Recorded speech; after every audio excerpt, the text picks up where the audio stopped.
नमस्ते दोस्तों, मैं हूँ रीना और आप सभी का स्वागत है रीनाज़ किचन में। दोस्तों, बारिश के मौसम में बड़े खासकर बच्चे बहुत ही ज़्यादा वायरल फीवर, सर्दी खांसी से परेशान रहते हैं।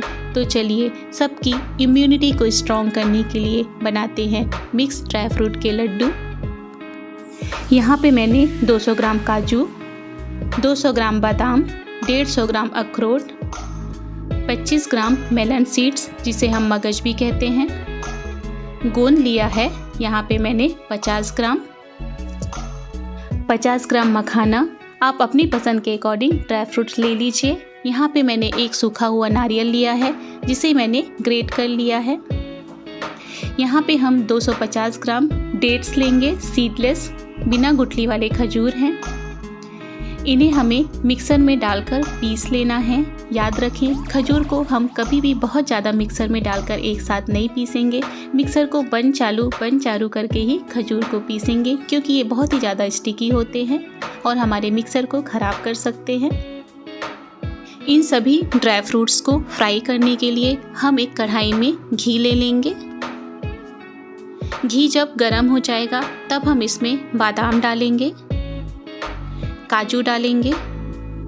इन्हें हम थोड़ा सा फ्राई कर लेंगे।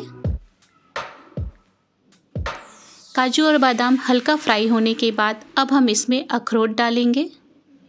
अखरोट बहुत जल्दी फ्राई हो जाते हैं, इसलिए हम इन्हें थोड़ी देर के बाद डालेंगे। इन्हें लगातार चलाते हुए मीडियम फ्लेम में हमें फ्राई करना है।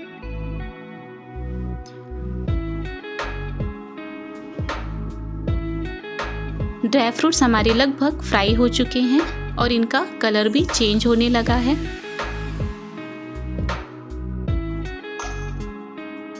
अब हम इन्हें एक प्लेट में निकाल लेंगे। अब हमने जो मगज लिए थे उन्हें फ्राई कर लेना है। मगज बहुत ही जल्दी फ्राई हो जाते हैं। इन्हें हमें बहुत ज़्यादा तलने की ज़रूरत नहीं है। मगज भी हमारे लगभग फ्राई हो चुके हैं। अब हम इन्हें भी निकाल लेंगे।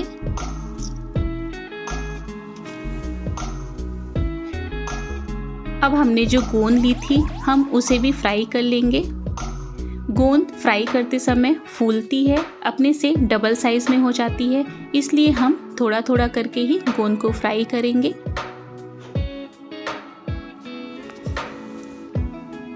लगातार चलाते हुए हमें इसे फ्राई करना है।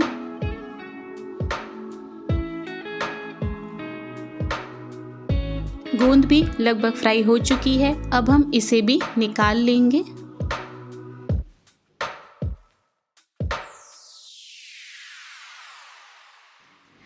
अब हम बाकी बची हुई गोंद को भी फ्राई कर निकाल लेंगे। दोस्तों, गोंद हर तरह से हमारे शरीर के लिए बहुत ही ज़्यादा फ़ायदेमंद होता है। गोंद हमारे शरीर को गर्म रखता है, हड्डियों को मजबूत करता है। इसमें प्रोटीन और फाइबर भी पाया जाता है। हमारी गोंद फ्राई हो चुकी है। अब हम इसे भी निकाल लेंगे। अब बचे हुए घी में हम मखानों को डाल देंगे। मखानों को हमें लगातार चलाते हुए भून लेना है। मखानों को भूनते समय हम गैस की फ्लेम को मीडियम ही रखेंगे। मखाने बड़े और बच्चे सभी के लिए बहुत ही ज़्यादा फ़ायदेमंद होते हैं। आप मखानों को ऐसे ही घी में भून के नमक मिला के बच्चों को खिलाइए। वे इसे बहुत ही ज़्यादा पसंद करते हैं और बहुत ही प्यार से खाते हैं। आप इसे एक टिफ़िन के स्नैक्स के रूप में भी बच्चों को दे सकते हैं। घी में भुने हुए मखाने कमजोरी दूर करने में भी हमारी हेल्प करते हैं। मखाने हमारे लगभग भून चुके हैं। हल्का सा कलर चेंज हो गया है और इनमें बहुत बढ़िया क्रंच भी आ चुका है। अब हम मखानों को एक प्लेट में निकाल लेंगे। अब हम उसी कढ़ाई में 1 से 2 चम्मच घी डालेंगे और हमने जो नारियल को ग्रेट करके रखा था उसे डाल देंगे। हमें नारियल को मीडियम फ्लेम में लगातार चलाते हुए भून लेना है। नारियल जब भुन जाएगा तो इससे एक बहुत अच्छी सौंधी खुशबू आने लगेगी। नारियल हमारे लगभग भुनकर तैयार है। अब हम इन्हें भी निकाल लेंगे। अब हम उसी कढ़ाई में 1 से 2 चम्मच घी डालेंगे और हमने जो खजूर को पीस के रखा था उसे डाल देंगे। खजूर को हमें घी में अच्छी तरह से भून लेना है। ये थोड़े से स्टिकी होते हैं, लेकिन जैसे जैसे ये गर्म होते हैं ये नरम हो जाते हैं और आसानी से भून जाते हैं। खजूर को हम मीडियम टू लो फ्लेम में ही भूनेंगे। आप देख सकते हैं खजूर नरम होने लगे हैं। खजूर भी लगभग भुनकर तैयार हैं, इन्हें भी हम निकाल लेंगे। सभी ड्राई फ्रूट्स को हम मिक्सर में डाल के दरदरा पीस लेंगे। आप चाहें तो इन्हें बारीक कट करके इनका उपयोग लड्डू के लिए कर सकते हैं, लेकिन यहाँ पे हमने जो मगज लिए थे इन्हें हम नहीं पीसेंगे। यहाँ पे मैंने सभी ड्राई फ्रूट्स को पीस लिया है।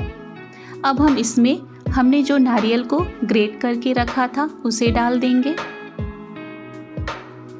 भुने हुए खजूर डालेंगे, डेट्स, मगज डालेंगे। अब यहाँ पे मैंने लगभग 2 बड़े चम्मच सौंठ ली है, सूखे हुए अदरक का पाउडर, जो कि सर्दी खांसी के लिए बहुत ही ज़्यादा फायदेमंद होता है, इसे भी हम डाल देंगे। अब इन सभी सामग्रियों को हमें अच्छी तरह से खजूर में मिक्स कर लेना है। यदि हमें लगेगा कि हमारे मसाले सूखे हैं तो हम इसमें ऊपर से घी डालेंगे। सभी सामग्रियां अच्छे से खजूर में मिक्स हो चुकी हैं। यदि आपको लगे आपका मिक्सचर सूखा है तो आप इसमें 1 से 2 चम्मच घी डाल दीजिए। अब हम लड्डू बनाकर तैयार कर लेंगे कुछ इस तरह से। इसी तरह हम सभी लड्डू बनाकर तैयार कर लेंगे। लास्ट में कुछ खड़े मसाले रह जाते हैं, हम इन्हें फिर से मिक्सर में डालकर पीस लेंगे और इनसे भी हम लड्डू बनाकर तैयार कर लेंगे। सभी लड्डू बनकर तैयार हो चुके हैं। बहुत ही ज़्यादा स्वादिष्ट लड्डू बनकर तैयार हुए हैं। आपको मेरी वीडियो अच्छी लगी है तो मेरे चैनल को सब्सक्राइब जरूर करें। धन्यवाद।